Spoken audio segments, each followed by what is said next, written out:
সাবেক মন্ত্রীসহ 12 আসামিকে আন্তর্জাতিক অপরাধ ট্রাইব্যুনালে হাজির করা হচ্ছে। জানানো হবে তদন্তের অগ্রগতি। প্রসিকিউশন টিম এবং তদন্ত সংস্থা একত্রে এই ইতিপূর্বে যে তদন্ত কার্যক্রম সম্পন্ন করেছি তার বিষয়ে আন্তর্জাতিক অপরাধ ট্রাইব্যুনালে তদন্তের অগ্রগতি সম্পর্কে অবহিত করব। অন্তর্বর্তী সরকারের মেয়াদ হবে 4 বছরের কম, আরো কমও হতে পারে। আল জাজিরাকে ডক্টর ইউনুস।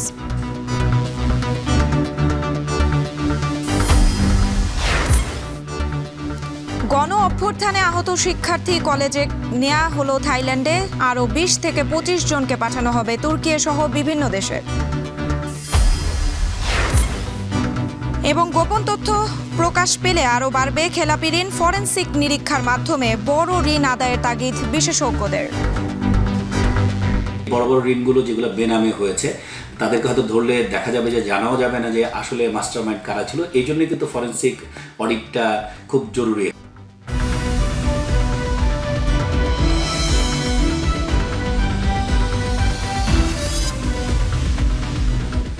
স্বাগত। এখন বাণিজ্যের সঙ্গে আছে আমি সুমাইয়া রাত্রি। জুলাই আগস্টের গণহত্যার মামলায় ক্ষমতাচ্যুত আওয়ামী লীগ সরকারের সাবেক মন্ত্রীসহ 12 আসামিকে হাজির করা হয়েছে আন্তর্জাতিক অপরাধ ট্রাইব্যুনালে। সেখানে আছেন সহকর্মী জাহিদ হাসান, যুক্ত হচ্ছে তার সঙ্গে। জাহিদ, ট্রাইব্যুনালে এখন পর্যন্ত কাদের আনা হয়েছে বিস্তারিত জানাবেন। আন্তর্জাতিক অপরাধ ট্রাইব্যুনালে জুলাই গণহত্যার দায়ে আওয়ামী লীগের সাবেক এমপি মন্ত্রী সহ শীর্ষ নেতাদের ট্রাইব্যুনালে আনা হচ্ছে। সকাল 9:30টার পরে আসামিদেরকে হাজির করা হচ্ছে। শুরুতেই ট্রাইব্যুনালে হাজির করা হয়েছে নারায়ণগঞ্জ থেকে নির্বাচিত সাবেক সংসদ সদস্য আওয়ামী লীগ নেতা গাজী গোলাম দস্তগীর, এবং এরপরে আনা হয়েছে আওয়ামী লীগের যুগ্ম সাধারণ সম্পাদক এবং সাবেক শিক্ষামন্ত্রী এবং দীপুমণিকে। এরপরে এখানে এখন বেশ কয়েকজন আসামিকে একটি গাড়িতে করে আনা হয়েছে এবং তাদেরকে পর্যায়ক্রমে ট্রাইব্যুনালের ভেতরে যে আদালত যে কক্ষ সেখানে নেওয়া হচ্ছে। এবং এই কিছুক্ষণ আগে এই গাড়িটি এইখানে অবস্থান করা হয়েছে। এই গাড়িটি সম্ভবত যেটি আমরা ধারণা করছি যে এটি কেরানীগঞ্জ কারাগার থেকে এসেছে এবং কেরানীগঞ্জ কারাগার থেকে একই সঙ্গে অনেক আসামি আমরা দেখতে পাচ্ছি। সালমান এফ রহমানকে এই বাস থেকে যে প্রিজন যে ভ্যান, সেই ভ্যান থেকে নামানো হচ্ছে। সাবেক প্রধানমন্ত্রী শেখ হাসিনার বেসামরিক যে উপদেষ্টা ছিলেন সালমান এফ রহমান, বাণিজ্যিক উপদেষ্টা ছিলেন, এবং সাবেক যে বিদ্যুৎ উপদেষ্টা ছিলেন তৌফিক ইলাহি, তাকে দেখা যাচ্ছে যে তাকে নামানো হচ্ছে গাড়ি থেকে। একই সঙ্গে পুলিশের কর্মকর্তা এবং যে যারা সাবেক যে সচিব যাদেরকে গ্রেপ্তার করা হয়েছিল কয়েকজন, এবং সাবেক যে সচিব বিশেষ করে স্বরাষ্ট্র সচিব, তাকে আনা হয়েছে এই প্রিজন ভ্যানে করে। এবং এখন পর্যন্ত এখান থেকে জুনায়েদ আহমেদ পলককে আদালতের ভেতরে নেওয়া হচ্ছে। আমরা দেখতে পাচ্ছি জুনায়েদ আহমেদ পলক তিনি গেছেন এবং সালমান এফ রহমান তাকে নেওয়া হয়েছে। এবং এছাড়া একজন সচিব রয়েছেন সাবেক, যাকে গ্রেপ্তার করেছে, তাকে এখানে আদালতে আনা হয়েছে। অর্থাৎ সকাল 9:30টার পর থেকেই আসামিদেরকে ট্রাইব্যুনালে হাজির করা হচ্ছে পর্যায়ক্রমে। এখন পর্যন্ত 6 থেকে 7 জন আসামিকে এখানে হাজির করা হয়েছে, যারা সবাই আওয়ামী লীগ সরকারের আমলে সাবেক মন্ত্রী এমপি ছিলেন এবং আওয়ামী লীগের শীর্ষ পর্যায়ের নেতা। এছাড়া এখানে আজকে যেটি আমরা অসমর্থিত একটি সূত্রে জানতে পেরেছি যে আওয়ামী লীগের সাবেক নৌ পরিবহন মন্ত্রী এবং আওয়ামী লীগের প্রেসিডিয়াম সদস্য শাহজাহান খান এবং সাবেক কৃষিমন্ত্রী আওয়ামী লীগের প্রেসিডিয়াম সদস্য ডক্টর আব্দুর রাজ্জাক, তাদের 2 জনকে আজকে ট্রাইব্যুনালে হাজির করা হবে না, এটি আমরা একটি অসমর্থিত সূত্রে জানতে পেরেছি। তবে এখন পর্যন্ত আমাদের কাছে কোনো নির্ভরযোগ্য সূত্র নেই, ট্রাইব্যুনাল থেকে তথ্যটি জানানো হয়নি। তবে যেটি আগের থেকে নির্ধারিত ছিল যে 14 জন যে আসামির বিরুদ্ধে গ্রেপ্তারি পরোয়ানা জারি করা হয়েছে, সেই গ্রেপ্তারি পরোয়ানা জারির ভিত্তিতেই তাদের প্রথম দফায় যে 46 জনের বিরুদ্ধে গ্রেপ্তারি পরোয়ানা জারি করা হয়, সাবেক প্রধানমন্ত্রী এবং আওয়ামী লীগ সভাপতি শেখ হাসিনা সহ যে 46 জনের বিরুদ্ধে গ্রেপ্তারি পরোয়ানা জারি করা হয়েছিল, সেই 46 জনের এই অংশ থেকে এই 14 জনকে হাজির করা হয়েছে। এবং এই 14 জনের মধ্যে সাবেক মন্ত্রী এমপিরা রয়েছেন, আওয়ামী লীগের শীর্ষ পর্যায়ের নেতারা রয়েছেন। এবং আজকে যেটি প্রসিকিউশনের টিম থেকে জানানো হয়েছে যে সাবেক প্রধানমন্ত্রী শেখ হাসিনার বিরুদ্ধে যে একটি মামলা, যেই মামলা তাকে গ্রেফতারি পরোয়ানা জারি করা হয়েছে, সেই মামলার তদন্ত যে অগ্রগতি সেটি আদালতের ট্রাইব্যুনালের সামনে তারা উপস্থাপন করবেন। একই সঙ্গে এই যে আসামিদেরকে হাজির করা হচ্ছে একে একে, এই আসামিদের যেই তদন্ত প্রতিবেদন, তাদের বিরুদ্ধে যে অভিযোগ জুলাই যে গণহত্যা এবং যে মানবতা বিরোধী অপরাধ হয়েছে জুলাই আগস্টে ছাত্র জনতার মিছিলের উপরে নির্বিচারে গুলি এবং তাদেরকে হত্যার দায় সেই মানবতা বিরোধী অপরাধের মামলায় মূলত তাদেরকে আজকে হাজির করা হয়েছে এবং তাদের বিরুদ্ধেই প্রথম দফায় গ্রেফতারি পরোয়ানা জারি করেছিল এই আন্তর্জাতিক অপরাধ ট্রাইব্যুনাল। সেই গ্রেফতারি পরোয়ানার অনুযায়ী আজকে নির্ধারিত তারিখ ছিল, সেই তারিখ অনুযায়ী 14 জনকে আনার জন্য দিন ঠিক করা হয়েছিল। এখন পর্যন্ত আমরা জানতে পেরেছি যে 12 জনকে হাজির করা হবে ট্রাইব্যুনালে। তারই ধারাবাহিকতা সকাল 9:30টার পর থেকেই আসামিদেরকে আনা হচ্ছে। এখন পর্যন্ত ট্রাইব্যুনালে হাজির করা হয়েছে সাবেক পাট ও বস্ত্রমন্ত্রী মুক্তিযোদ্ধা গোলাম দস্তগীর, যিনি সাবেক এমপি নারায়ণগঞ্জ থেকে নির্বাচিত হয়েছেন। এখানে আনা হয়েছে দীপুমণিকে, যিনি শিক্ষামন্ত্রী, পররাষ্ট্রমন্ত্রী এবং সবশেষ যিনি সমাজ কল্যাণ মন্ত্রী ছিলেন, তিনি চাঁদপুর থেকে নির্বাচিত সংসদ সদস্য। একই সঙ্গে তিনি আওয়ামী লীগের যুগ্ম সাধারণ সম্পাদক। এখানে হাজির করা হয়েছে সালমান এফ রহমানকে, যিনি বিগত আওয়ামী লীগ সরকারের আমলে অত্যন্ত প্রভাবশালী একজন ব্যক্তি এবং যিনি শেখ হাসিনার বেসামরিক বেসরকারি যে বিনিয়োগ উপদেষ্টা, ব্যবসা সংক্রান্ত যে বিষয়গুলো দেখভাল যিনি করতেন, তাকে এই ট্রাইব্যুনালে হাজির করা হয়েছে। এখানে আইনমন্ত্রী আনিসুল হককে হাজির করার কথা রয়েছে এবং একই সঙ্গে জুনায়েদ আহমেদ পলক, যিনি প্রতিমন্ত্রী ছিলেন, তাকে হাজির করা হয়েছে। এরকম যাদের এই পর্যন্ত কর্নেল আব্দুর রাজ্জাক সহ অন্যান্য যারা এবং একজন সচিব রয়েছেন, সাবেক ষষ্ঠ সচিব, তাদেরকে এখানে হাজির করা হবে এবং এই আসামি যাদের 12 জনকে আনা হয়েছে তারা সবাই আওয়ামী লীগ সরকারের আমলে গুরুত্বপূর্ণ বিভিন্ন দায়িত্বে ছিলেন। কেউ মন্ত্রী ছিলেন, কেউ এমপি ছিলেন, কেউ দলের বড় পদে ছিলেন, কেউ সরকারের সরাসরি কর্মকর্তা ছিলেন। এই রকম যারা আওয়ামী লীগ সরকারের আমলে বিভিন্ন পদে দায়িত্বে ছিলেন তাদেরকে এই মামলায় আসামি করা হয়েছে এবং তাদের সবার বিরুদ্ধেই এই জুলাইয়ে গণহত্যার যে অভিযোগ, সেই অভিযোগ আনা হয়েছে, মানবতা বিরোধী যে অভিযোগ সেটি আনা হয়েছে। এছাড়া ছাত্র জনতার আন্দোলন দমন করতে যে দমন পীড়ন চালানো হয়েছে, যে সহিংসতা উস্কে দেওয়া হয়েছে, এরকম অনেকগুলো অভিযোগ আনা হয়েছে। একই সঙ্গে যেটি আজকে তাদের বিরুদ্ধে আদালতে তাদের উপস্থাপন করা হবে এবং তাদের বিরুদ্ধে 1 মাস আগেই গ্রেফতারি পরোয়ানা জারি করা হয়েছিল, সেই আদালতে উপস্থাপন করার পরেই তাদেরকে এখানে তাদের বিরুদ্ধে যে প্রতিবেদনটি দেওয়া হবে সেই প্রতিবেদনের অগ্রগতি কতদিনের মধ্যে প্রতিবেদন দেওয়া হতে পারে এবং যারা এখানে ট্রাইব্যুনালে হাজির করা হচ্ছে যাদেরকে, তাদের মধ্যে থেকে কাউকে তদন্তের স্বার্থে জিজ্ঞাসাবাদ করা হবে কিনা অথবা রিমান্ডে নেওয়া হবে কিনা, এই বিষয়গুলো হয়তো ট্রাইব্যুনালের প্রসিকিউশন টিমে যারা রয়েছেন তারা হয়তো জানাবেন, তারা সেই তথ্যটা আমাদের জানাবেন। তবে আদালত বসার কথা রয়েছে সকাল 10:30টার দিকে।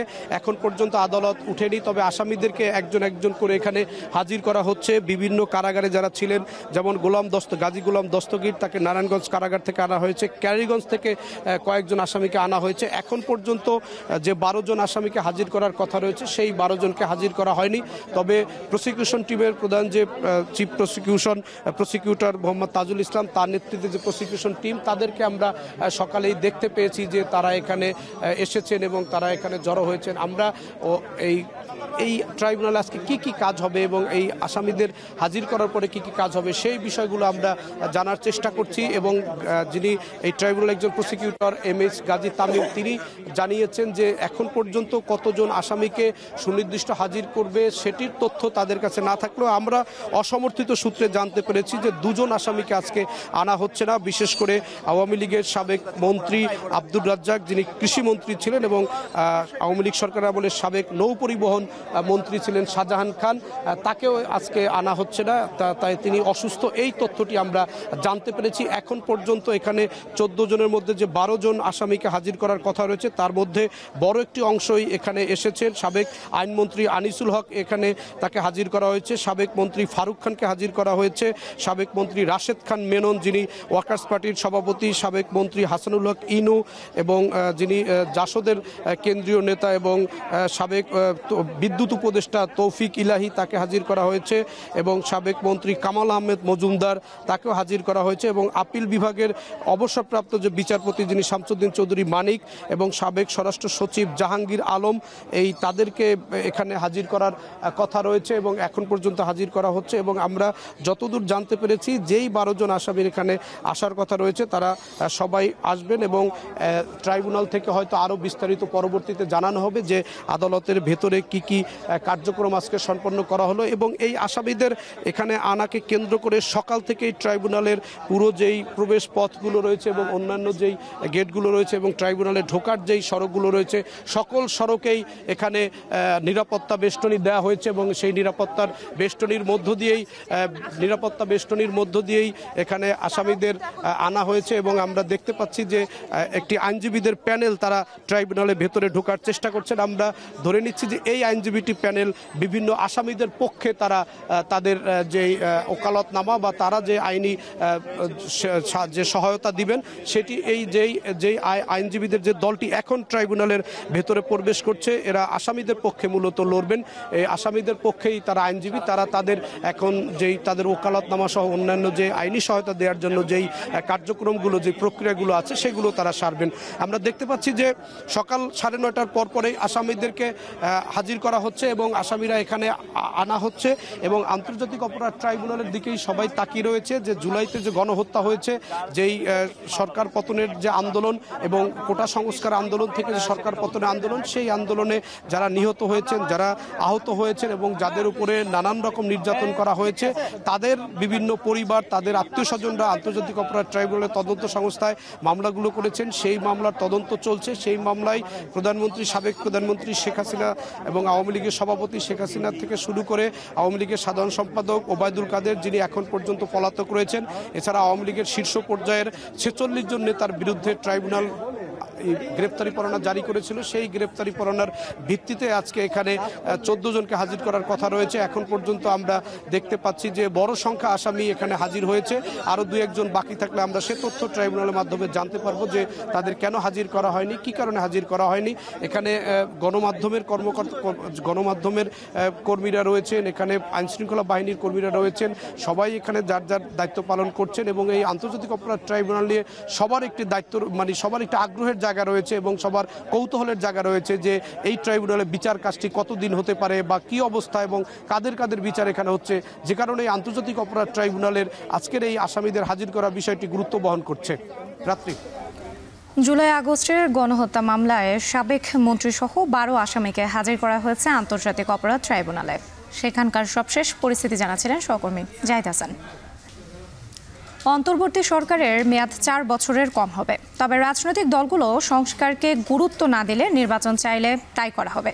সেক্ষেত্রে মেয়াদ আরও কম হতে পারে। সম্প্রতি আজারবাইজানের রাজধানী বাকুতে অনুষ্ঠিত জাতিসংঘের জলবায়ু সম্মেলনের ফাঁকে আল জাজিরাকে দেয়া এক সাক্ষাৎকারে এসব কথা জানান প্রধান উপদেষ্টা ডক্টর মোহাম্মদ ইউনূস। এদিকে আগামীতে নির্বাচিত সরকারের মেয়াদ 5 বছরের জায়গায় 4 বছর করা হতে পারে, এটাও জানান তিনি। বিস্তারিত জানাচ্ছেন তৌহিদুর রহমান। ছাত্র জনতার আন্দোলনের মুখে 5 আগস্ট দেশ ছেড়ে ভারতে পালিয়ে যান শেখ হাসিনা। 3 দিনের মাথায় দেশে স্থিতিশীল অবস্থা ফিরিয়ে আনতে দায়িত্ব নেয় অন্তর্বর্তীকালীন সরকার। দায়িত্ব বুঝে পেতেই আওয়ামী লীগ সরকারের আমলকার পাহাড়সম দুর্নীতি ও অনিয়মের বেড়াজাল ভেঙে দিতে সংস্কারের পথে হাঁটতে শুরু করে ইউনূস সরকার। অন্তর্বর্তী সরকারের 100 দিনের মেয়াদে বরাবরই সামনে আসছে নির্বাচন প্রসঙ্গ। সংস্কার শেষে জাতীয় নির্বাচন আয়োজনে কতদিন সময় লাগবে তা নিয়ে রাজনৈতিক দল ও জনমনে প্রশ্ন ঘুরপাক খাচ্ছে শুরু থেকেই। এমন প্রেক্ষাপটে আল জাজিরাকে দেয়া সাক্ষাৎকারে প্রধান উপদেষ্টা ডক্টর মোহাম্মদ ইউনূস জানান, অন্তর্বর্তী সরকারের মেয়াদ 4 বছরের কম হবে, এমনকি আরও কম হতে পারে। রাজনৈতিক দলগুলো যদি সংস্কারের চেয়ে নির্বাচনকে বেশি প্রাধান্য দিতে চায় তাহলে সে পথেও এগোতে রাজি তার সরকার। But we are not his perpetual government. The regular government is for 5 years, for example. That's about it. Or the new constitution may say 4 years, probably, because people want to move faster time of the. So it should be under 4 years, that's for sure. It may be less. So it's all question of what people want. The population, the political parties want. If political parties say, forget about it, give the election, let's do it, we'll do it.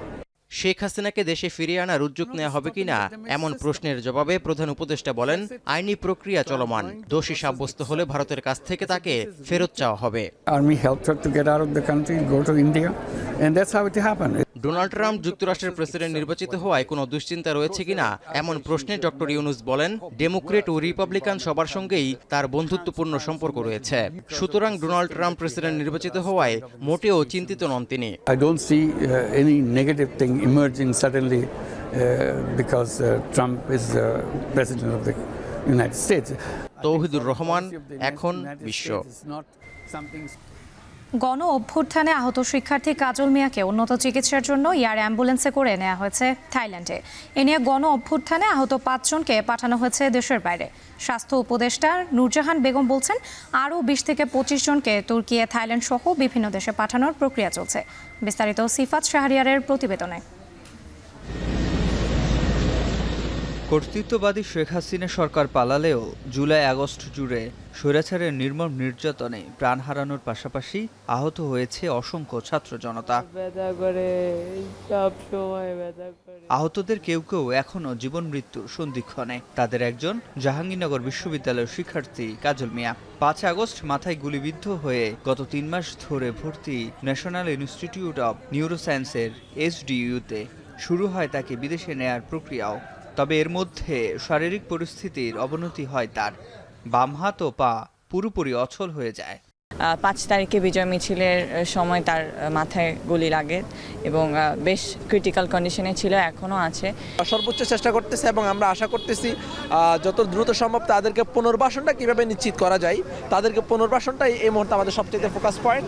এর জন্য অল্প কিছুটা দিন আমাদের সময় দরকার। এমন অবস্থায় রোবোটিক ফিজিওথেরাপি দেওয়ার উদ্দেশ্যে তাকে বিদেশে নেওয়ার সিদ্ধান্ত নেয় মেডিকেল বোর্ড। যখন সে ভর্তি হয় তার জ্ঞানের মাত্রা ছিল 3, মানে একেবারেই ছিল না, নাই বললে চলে। সে মেশিনে ভেন্টিলেটরে ছিল, কিন্তু আমাদের চিকিৎসার ফলে, আমাদের সার্জন যারা ছিল, চিকিৎসার ফলে এই কাজল আস্তে আস্তে আস্তে তার ভালোর দিকে যায়। জ্বর থেকে সেপ্টিসেমিক শক আমরা যেটা বলি, এইটা ডেভেলপ করে, সাথে তার প্লুরাল ইফিউশন, লাংসে পানিও আসে। এটার পরিপ্রেক্ষিতে তার জ্ঞানের মাত্রাটা একবারে কমে যায়। সো আমরা সাথে সাথে মেডিকেল বোর্ড, আমাদের স্যারেরা সাথে সাথে মেডিকেল বোর্ড ডাকলেন।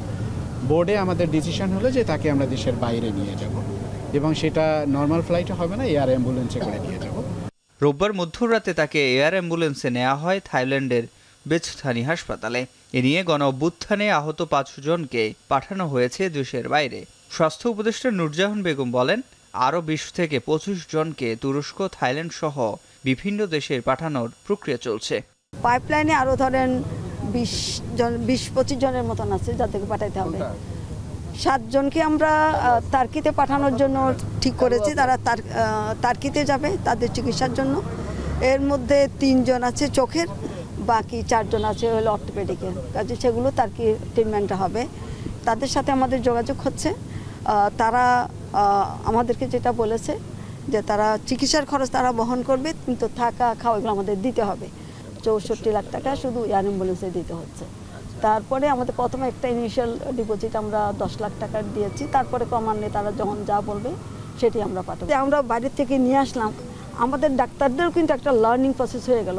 আমাদের যদি কোনো জায়গায় ঘাটতি থাকে, ডাক্তাররা ওই 18 জন তো তখন করে নেই, কাজে এখন নতুন করে করলো, কাজে এখানে আমাদেরও শিকার একটা জায়গা আমি মনে করি। স্বাস্থ্য উপদেষ্টা আরও বলেন, আহতদের সর্বোচ্চ চিকিৎসা নিশ্চিতে প্রচেষ্টা অব্যাহত রয়েছে অন্তর্বর্তী সরকারের। সিফাত শাহরিয়ার, এখন ঢাকা। দেশের ব্যাংক খাতের সবচেয়ে বড় সমস্যা বিপুল অঙ্কের ঋণ খেলাপি, যা 15 বছরে বেড়েছে 2,62,496 কোটি টাকা। আর গেল সেপ্টেম্বর শেষে বিতরণ হওয়া মোট 16,82,821 কোটি 94 লাখ টাকা ঋণের মধ্যে 16.93% খেলাপি। দেশের ব্যাংক ও আর্থিক প্রতিষ্ঠানগুলোর এই খেলাপি ঋণ আওয়ামী লীগ সরকারের আমলে বেড়েছে বেপরোয়া গতিতে। ব্যাংকাররা বলছেন, খেলাপি ঋণের তথ্য যেভাবে গোপন করা হয়েছে তা যদি পুরোপুরি সামনে আনা হতো তাহলে আরও ভয়াবহ তথ্য মিলত। বিস্তারিত আতাউর নিয়নের প্রতিবেদনে। দেশের ব্যাংক খাতের সবচেয়ে বড় সমস্যা বিপুল অঙ্কের খেলাপি ঋণ। দীর্ঘদিন ধরে চলমান এই সমস্যা এখন প্রকট আকার ধারণ করছে। বিভিন্ন সময়ে খেলাপি ঋণ কমিয়ে আনার বিষয়ে কর্তৃপক্ষ নানা অঙ্গীকার করলেও তা রক্ষা করা হয়নি। আওয়ামী লীগ সরকারের 15.5 বছরে দেশের ব্যাংক ও আর্থিক প্রতিষ্ঠানগুলোর খেলাপি ঋণ বেড়েছে বেপরোয়া গতিতে। আর্থিক খাতে সুশাসন না থাকায় বড় বড় জালজালিয়াতির ঘটনা ঘটেছে। এর মাধ্যমে বিতরণ করা ঋণের প্রায় সবই খেলাপি হয়েছে। ফলে স্বাভাবিকভাবেই মাত্রাতিরিক্ত বেড়েছে খেলাপি ঋণ।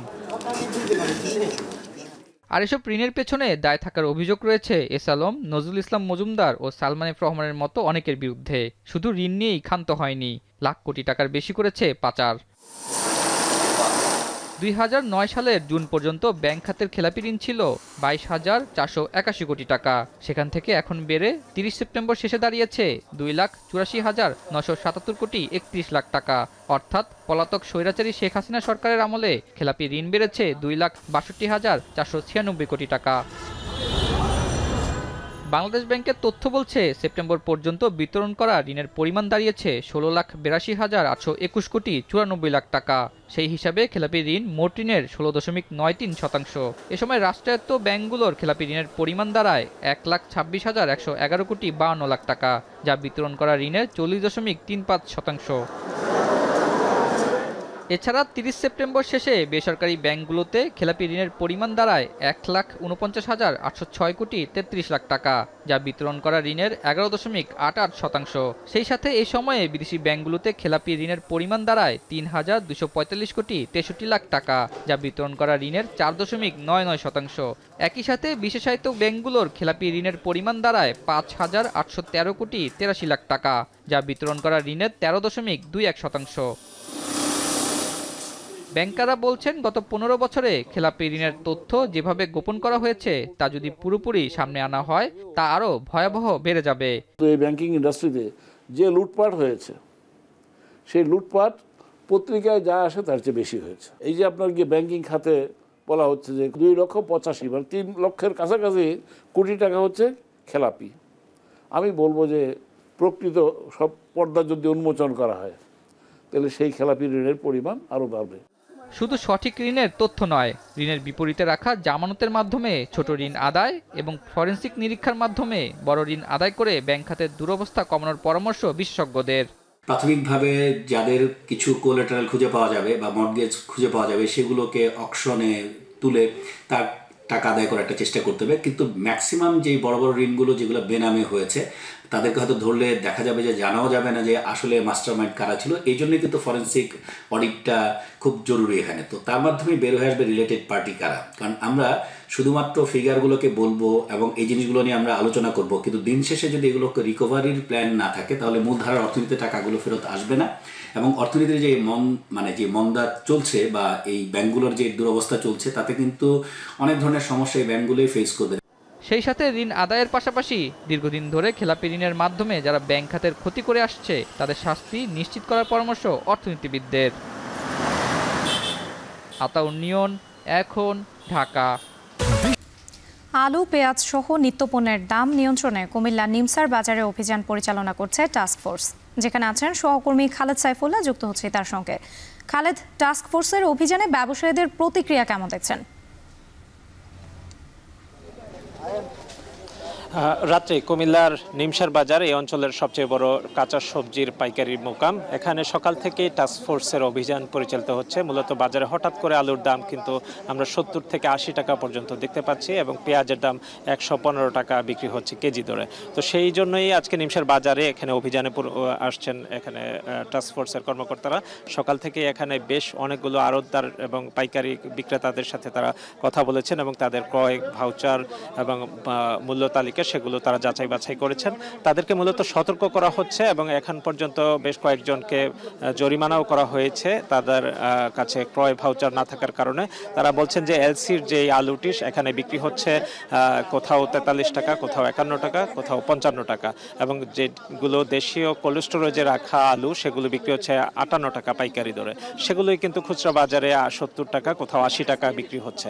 তো এই ব্যাপক তারতম্যের কারণেই তারা বিক্রেতাদেরকে সতর্ক করছেন যেন সঠিক দামে বিক্রি করে এবং এখানে পণ্যের ক্রয় ভাউচার সংগ্রহ রাখার জন্য সবাইকে বলা হচ্ছে। জেলা প্রশাসনের ম্যাজিস্ট্রেট এবং ভোক্তা অধিকার কর্মকর্তা, কৃষি বিপণন কর্মকর্তা সহ পুলিশ সহ কিন্তু এই অভিযান সকাল থেকে পরিচালিত হচ্ছে।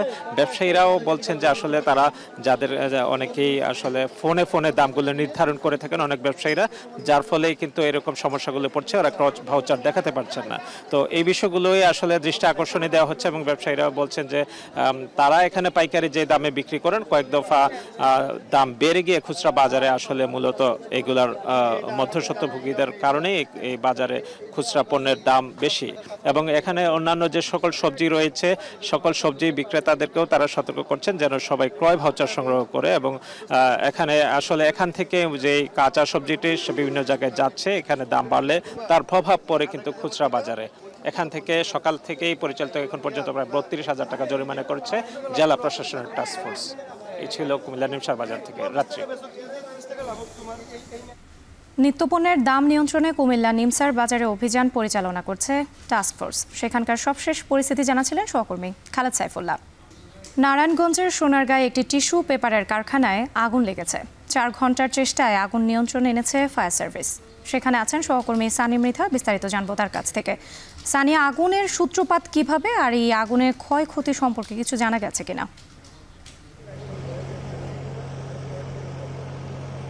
রাত্রি আপনি জানেন যে নারায়ণগঞ্জের মেঘনা গ্রুপের যে টিস্যু পেপারের গোডাউন কারখানা, একই সাথে উপরতলায় কারখানা, নিচতলাতে গোডাউন, সেখানে আসলে আমরা যতটুকু জানতে পেরেছি বা ফায়ার সার্ভিসের যিনি দায়িত্বে ছিলেন এখানে তার সাথে কথা বলার পরে তিনি এখনও আসলে জানেন না কিভাবে আগুনের সূত্রপাত হয়েছে, একই সাথে যে কী পরিমাণে ক্ষয়ক্ষতি হয়েছে সেটাও কিন্তু তারা আমাদেরকে নির্দিষ্ট করে কিছু বলতে পারেননি। তারা আমাদের জানিয়েছেন যে এ বিষয়ে একটি তদন্ত কমিটি গঠন করা হবে।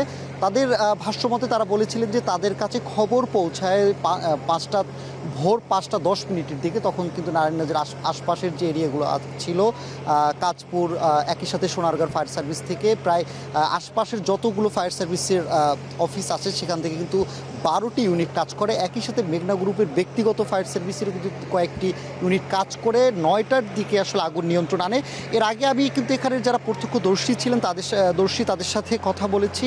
তারা জানিয়েছে যে আগুন মূলত লেগেছে 4টার ঠিক কিছুক্ষণ আগে। হঠাৎ আগুন কিভাবে লেগেছে তারাও ঠিক জানে না, তবে 4টার দিকে লাগার পরে কিন্তু আগুনটা দ্রুত ছড়িয়ে পড়ে। অর্থাৎ টিস্যু পেপার যেহেতু অনেকই পাতলা, বা এই টিস্যু পেপারে কিন্তু খুব দ্রুতই আগুন লেগে যায়, যেহেতু টিস্যুর এই কারখানা, এর ফলে কিন্তু খুব দ্রুতই আগুনগুলো প্রত্যেকটা ফ্লোরে ছড়িয়ে যায়। এর ফলে কি হয়েছে আমরা এসে কিন্তু দেখতে পেরেছি আগুন নিয়ন্ত্রণে থাকলেও কিন্তু এই যে ভবনটিতে আগুন এখনও জ্বলছে, কিছু এখন আপনি দেখতে পাচ্ছেন যে ধোঁয়া বের হচ্ছে, ভিতরে অনেক জায়গা থেকে মানে অল্প পরিমাণে আগুন দেখা যাচ্ছে বা আগুনের এখনও ফুলকি দেখা যাচ্ছে। তবে বিল্ডিংটি একটি ধ্বংসস্তূপে পরিণত হয়েছে। একই সাথে বিল্ডিংয়ের কিন্তু এক সাইড কিন্তু ধসে পড়ে গেছে।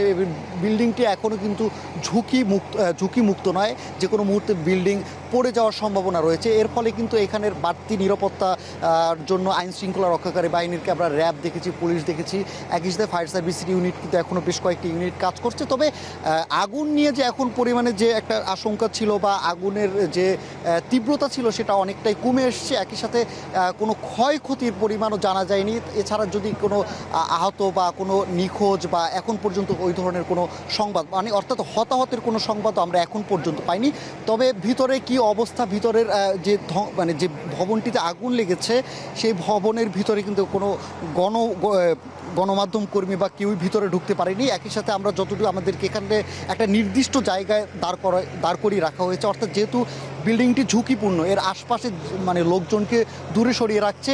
একই সাথে যে উপর যেসব জায়গাতে আগুন এখনও দেখা যাচ্ছে সেসব জায়গাতে আগুন নেভানোর চেষ্টা করছে ফায়ার সার্ভিস। তো রাত্রি নারায়ণগঞ্জের মেঘনা গ্রুপের টিস্যু কারখানার আগুন লাগার সবশেষ এই ছিল আমার কাছে। নারায়ণগঞ্জের সোনারগাঁয়ে একটি টিস্যু পেপারের কারখানায় আগুন লেগেছে। সেখানকার সবশেষ পরিস্থিতি জানাছিলেন সহকর্মী সানি মৃধা। দেশের বাজার স্বাভাবিক রাখতে বেনাপোল স্থল ও বন্দর দিয়ে ভারত থেকে চাল আমদানি শুরু হয়েছে। সকালে প্রথম দফায় বন্দরে প্রবেশ করেছে 105 টন চাল। চাল আমদানির আরও খবর জানাতে বেনাপোল বন্দর থেকে যুক্ত হচ্ছেন সহকর্মী রিপন হোসেন। রিপন, চালে আমদানির খরচ কত টাকা ব্যয় হচ্ছে, মোট কি পরিমাণ চাল আমদানির অনুমতি রয়েছে, বিস্তারিত জানাবেন। আমরা যতটুকু জেনেছি এই পর্যন্ত 105 মেট্রিক টন চাউল আসার অপেক্ষায় রয়েছে। বেনাপোল যে বন্দর রয়েছে সেই বন্দরে দেশের সবচেয়ে বড় স্থল বন্দর, আপনি জানেন। আমরা আমদানিকারকদের সাথে কথা বলেছি। এই বন্দরে যে চাউল আসছে সেটি বর্তমান খরচ পড়ছে 52 টাকা, এবং অন্যান্য যে খরচ রয়েছে গাড়ি ভাড়া অন্যান্য খরচ দিয়ে মোট আমদানি খরচ পড়ছে 55 টাকা, এমনটি জানিয়েছেন আমদানিকারকরা। আপনারা আগেই জানিয়েছেন যে 105 মেট্রিক টন যে চাউল সেটি আসছে, এবং এই যে বাংলাদেশে প্রায় 24 জন আমদানিকারক চাউল আমদানি করছেন, তার মধ্যে যশোর রয়েছে 12 জন আমদানিকারক। তারা 73,000 মেট্রিক টন সিদ্ধ চাল এবং 19,000 মেট্রিক টন আতপ চাল সংগ্রহ করবেন এই বেনাপোল বন্দর দিয়ে। এই যে চাউলের যে আমদানির মেয়াদ রয়েছে 10 ডিসেম্বর মধ্যে, আপনি জানেন যে এর আগে 2023 সালে 20 জুলাই ভারতে যে চাউল আমদানি নিষেধাজ্ঞা করেছিলেন, তার পরবর্তীতে কিছুদিন আগে কিছু চাউল এসেছিল, আর পরবর্তীতে এই চাউলটি আসছে। আমরা কর্তৃপক্ষের সাথে কথা বলেছি, তারা বলছেন যে যত দ্রুত সম্ভব ছাড় দেওয়ার জন্য কর্তৃপক্ষ তারা এই রয়েছেন। এখানে আমরা দেখেছি যে বন্দরে যে পরিচালক তারা রয়েছেন যে এই চাউল দ্রুত যেন ছাড় করে বিভিন্ন বাজারে দিতে পারে। আমরা জেনেছি যে এই যে চাউল আমদানি হচ্ছে, বিশেষ করে বাজারে আপনি জানেন যে সম্প্রতি 2 থেকে 3 টাকা চাউলের দাম বেড়েছে এবং বাজারের জন্য সংকট না হয় এবং এই কারণে কিন্তু এই চাউল আমদানি হচ্ছে এবং দাম যেন বৃদ্ধি না পায়, নিয়ন্ত্রণে থাকে, সে কারণেই এই চাউল আমদানি করছেন এই মৌসুমে। বিশেষ করে এখন কিন্তু যে আমন ধান কাটার মৌসুম চলছে, এই মৌসুমে যে চাউল সেটি আসছে। আমরা দেখেছি যে বাজারে চাউলের দাম 2 থেকে 3 টাকা বৃদ্ধি পেয়েছেন। তারা ব্যবসায়ীরা আশা করছেন যে এভাবে যদি চাউল ভারত থেকে আমদানি করা হয়, সেক্ষেত্রে বাজারে এর প্রভাব পড়বে এবং আস্তে আস্তে হয়তো চাউলের দাম কমতে পারে। আমরা বেনাপোল বন্দরে দেখেছি যে অন্যান্য যে পণ্য রয়েছে সেগুলোও আসছে এবং প্রতি বছর এখান থেকে সরকার একটি প্রায় 5,000 কোটি টাকা রাজস্ব আদায় করে থাকে। সেক্ষেত্রে যে চাউল সেটি খুব দ্রুত আসছে। তো সব মিলে এই ছিল বন্দর থেকে আমার কাছে চাউলের খবরের সর্বশেষ রাত্রি। দেশের বাজার স্বাভাবিক রাখতে বেনাপোল স্থল বন্দর দিয়ে ভারত থেকে চাল আমদানি শুরু হয়েছে, সেই খবরই জানাচ্ছিলেন সহকর্মী রিপন হোসেন। বড় মৌসুমের শুরুতেই হোঁচট খাচ্ছেন কৃষকরা। গেল বছরের তুলনায় বীজের দাম বেড়েছে কেজিতে 80 থেকে 100 টাকা। এছাড়া রয়েছে অন্যান্য কৃষি উপকরণের দাম বাড়ার শঙ্কাও। বিস্তারিত জানাতে হবিগঞ্জ শহরের উমেদনগর এলাকা থেকে যুক্ত হচ্ছেন সহকর্মী কাজল সরকার। কাজল, কৃষি উপকরণের বাড়তি দাম নিয়ে কি বলছেন কৃষকরা?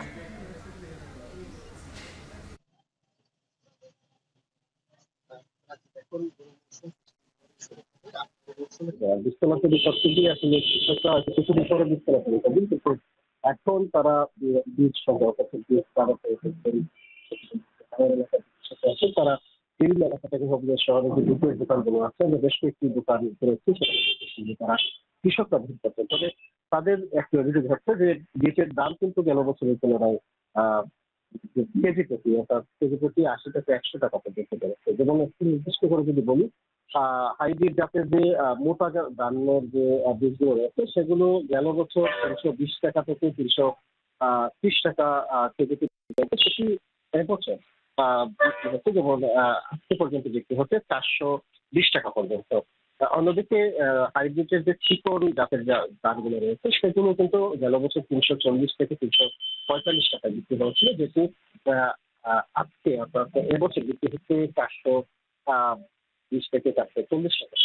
কিন্তু কেজি প্রতি আসলে 80 থেকে 100 টাকা পর্যন্ত প্রথম দামে আসলে কৃষকদের বাড়তি কিনতে হচ্ছে। সেক্ষেত্রে তারা যে সংখ্যাটা করছেন যে এবার বড় মৌসুমে আসলে তাদের যে উৎপাদন খরচ সেটি অনেকটা বেড়ে, কেননা এখন বীজ তাদের অতিরিক্ত দামে কিনতে হচ্ছে, বেশি দামে কিনতে হচ্ছে। এদিকে কিছুদিন পরে চাষের যে খরচ সেটিও বাড়তে পারে।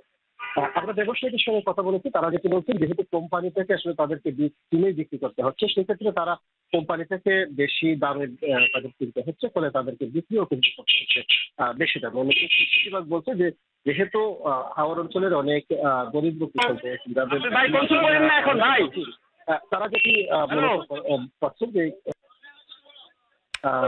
কৃষকরা রয়েছে তাদেরকে ভর্তুকি হিসেবে বীজ সরবরাহ করতে, যখন সারের সময় আসবে তখন সেটি সম্ভব। আপনারা একটু দূরে দাঁড়ায় না, দূরে দাঁড়ান, তখন স্লোগান। হবিগঞ্জ থেকে যুক্ত ছিলেন সহকর্মী কাজল সরকার। বকেয়া বেতনের দাবিতে গাজীপুরের চক্রবর্তী এলাকায় সড়ক অবরোধ করে বিক্ষোভ করছেন পোশাক শ্রমিকরা। এতে চন্দ্রা নবীনগর সড়কে তৈরি হয়েছে দীর্ঘ যানজট। এ নিয়ে আরও জানাতে চক্রবর্তী থেকে যুক্ত হচ্ছেন সহকর্মী হুমায়ুন কবির।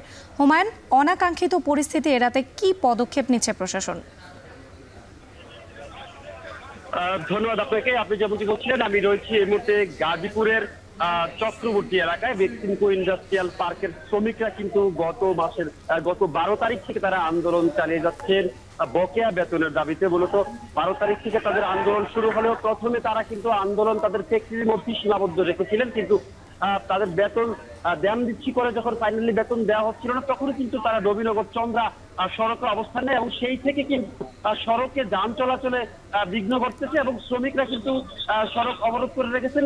জিরানি থেকে চন্দ্রা পর্যন্ত সড়কে কিন্তু বিভিন্ন জায়গায় তারা টায়ার দিয়ে, গাছের গুঁড়ি দিয়ে তারা কিন্তু আগুন জ্বালাচ্ছে এবং বিভিন্ন সময় বিভিন্ন স্লোগান দিচ্ছেন। তারা বলছেন আমরা আন্দোলন সংগ্রাম মোটেও করতে চাই না, আমরা আমাদের ন্যায্য যে পাওনা রয়েছে সেটি পরিশোধ করা হলেই কেবল আমরা চলে যেতে চাচ্ছি, আমরা সড়ক ছেড়ে যেতে চাচ্ছি, আমরা কাজে যোগ দিতে চাই। কিন্তু এখনো পর্যন্ত মালিক পক্ষ তাদের পাওনাদি বুঝি দেওয়ার ব্যাপারে কোন রকমের কোনো সমঝোতায় আসেনি এবং তাদেরকে কোনো আশ্বাসও দিইনি। সে কারণে কিন্তু তারা প্রতিদিনই বিক্ষোভ করছেন এবং 12 তারিখ থেকে আজকে দীর্ঘ 6 দিন যাবৎ কিন্তু তারা এই রাজপথে অবস্থান করছেন। তারা বলছেন তাদের বেতন পাওয়ার আগ পর্যন্ত তারা কিন্তু এই আন্দোলন সংগ্রাম চালিয়ে যাবেন এবং যে কোনো পরিস্থিতিতে তারা আসলে রাজপথ ছাড়বেন না, এমন কথাই কিন্তু বলছেন। তাদের এই আন্দোলনের কারণে কিন্তু আমরা দেখতে পাচ্ছি তাদের এই আন্দোলনের কারণে একেবারে অচল হয়ে গেছে। শিশু যারা রয়েছে, নারী, অ্যাম্বুলেন্স এবং বয়স্ক যারা রয়েছে, যারা এই পথ ধরে স্কুলে সকলে কিন্তু একটা ভোগান্তির মধ্যে পড়ছেন এবং তারা কোনো অবস্থাতেই কিন্তু তারা এই একটু জানিয়ে রাখছি আপনাকে, ঢাকা থেকে যেসব গাড়ি এ পথ দিয়ে চলার কথা তারা কিন্তু নবীনগর থেকে দামদাই হয়ে কালামপুর দিয়ে তারা বাইপাস সড়ক ব্যবহার করছেন এবং এই পথ ধরে যারা নবীনগর চন্দ্রার সড়ক দিয়ে যারা যেসব গাড়িগুলো ঢাকায় যাওয়ার কথা সেসব গাড়িগুলো কিন্তু চলাচল বন্ধ রয়েছে। তো সব মিলিয়ে একটা উত্তপ্ত পরিস্থিতি কিন্তু বিরাজ করছে এই চন্দ্রা এলাকায় বেক্সিমপুর শ্রমিকদের বিক্ষোভের কারণে এবং এই বিক্ষোভের কারণে বেক্সিমপুর এলাকার আশেপাশে যেসব গার্মেন্টস রয়েছে গার্মেন্টস কিন্তু বন্ধ ঘোষণা করা হয়েছে। এই ছিল সর্বশেষ পরিস্থিতি নিয়ে শ্রমিকদের আন্দোলনের চক্রবর্তী থেকে বিস্তারিত। গাজীপুরের চক্রবর্তী এলাকায় সড়ক অবরোধ করে বিক্ষোভ করছেন পোশাক শ্রমিকরা। এ নিয়ে বিস্তারিত জানাচ্ছিলেন সহকর্মী হুমায়ুন কবির। এবারে আন্তর্জাতিক প্রসঙ্গ। কানাডায় চলতি বছরের প্রথম 9 মাসে রেকর্ড 14,000-এর বেশি শিক্ষার্থী রিফিউজি ক্লেইম বা শরণার্থী হওয়ার আবেদন করেছেন। ভয়াবহ এই তথ্য প্রকাশ করেছে দেশটির সরকার। প্রয়োজনে গণহারে দেশ ত্যাগে বাধ্য করারও হুঁশিয়ারি জানিয়েছে। এই অবস্থায় অভিবাসন নীতি আরও কঠোর করেছে অটোয়া। তবে আসার কথা সপ্তাহে 20 থেকে 24 ঘন্টায় উত্তীর্ণ করা হয়েছে শিক্ষার্থীদের কর্মঘণ্টা। কানাডা থেকে সৈয়দ ইফতেখার জানাবেন বাকিটা। শরণার্থী বিষয়ক ভয়াবহ তথ্য সামনে এনেছে কানাডা সরকার। 2024 সালের প্রথম 9 মাসেই রেকর্ড 14,000-এর বেশি বিদেশি শিক্ষার্থী পড়াশোনা বাদ দিয়ে বেছে নিয়েছেন শরণার্থী হওয়ার পথ। এই সংখ্যা বছর শেষে 15,000-এর কাছাকাছি চলে যেতে পারে। Other people using the asylum path as a shortcut to gain Canadian permanent residency or citizenship is something that we need to continue to push back against. And that's why we are defending Canada's openness as a country by ensuring rigorous processes that are fair and respected. 2023 সালেও এই প্রবণতা ছিল ঊর্ধ্বমুখী। সে বছর 12,000-এর মতো শিক্ষার্থী শরণার্থী হওয়ার আবেদন করেন। তবে 2022 সালে সে সংখ্যা ছিল 5,000-এর কম। কানাডা সরকার যুদ্ধবিধ্বস্ত এলাকাগুলো থেকে আসা মানুষদের শরণার্থী করে থাকে। সে ধারাবাহিকতায় ইউক্রেন, ফিলিস্তিন, সিরিয়া, লিবিয়া, আফগানিস্তানের বহু মানুষ কানাডার বিভিন্ন শহরে রয়েছেন। We need to properly be able to identify who needs most help, who is there as a true asylum seeker. এই অবস্থায় সার্বিক অভিবাসন নীতিতেই কড়াকড়ি আরোপ করতে যাচ্ছে অটোয়া। এতে বিপাকে পড়বেন হাজার হাজার বাংলাদেশি। শিক্ষার্থীদের জন্যও কঠিন ব্যবস্থা এনেছে সরকার। ভারতসহ 14 দেশের শিক্ষার্থীদের সরাসরি বিশেষ সুবিধা ইতোমধ্যে হয়েছে বাতিল। বাড়ানো হয়েছে সার্বিক পড়াশোনার খরচের পরিমাণ। তবে সপ্তাহে 20 ঘন্টা থেকে বাড়িয়ে 24 ঘন্টা করা হয়েছে কাজের সুযোগ। সৈয়দ ইফতেখার, এখন কানাডা। এখন বাণিজ্য শেষ করার আগে শিরোনামগুলো আরও একবার। সাবেক মন্ত্রীসহ 13 আসামিকে আন্তর্জাতিক অপরাধ ট্রাইব্যুনালে হাজির, গ্রেপ্তার দেখানো হয়েছে আনুষ্ঠানিকভাবে।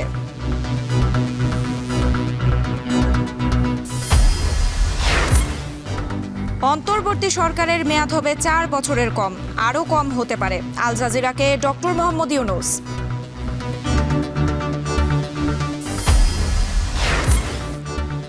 গণ অভ্যুত্থানে আহত শিক্ষার্থী কাজলকে নেওয়া হলো থাইল্যান্ডে, আরও 20 থেকে 25 জনকে পাঠানো হবে তুর্কি সহ বিভিন্ন দেশে। এবং গোপন তথ্য প্রকাশ পেলে বাড়বে খেলাপি ঋণ, ফরেনসিক নিরীক্ষা করে বড় ঋণ আদায়ের তাগিদ বিশেষজ্ঞদের। বড় বড় ঋণগুলো যেগুলো বেনামে হয়েছে তাদেরকে হয়তো ধরলে দেখা যাবে যে জানাও যাবে না যে আসলে মাস্টারমাইন্ড কারা ছিল। এই জন্যই কিন্তু ফরেনসিক অডিটটা খুব জরুরি।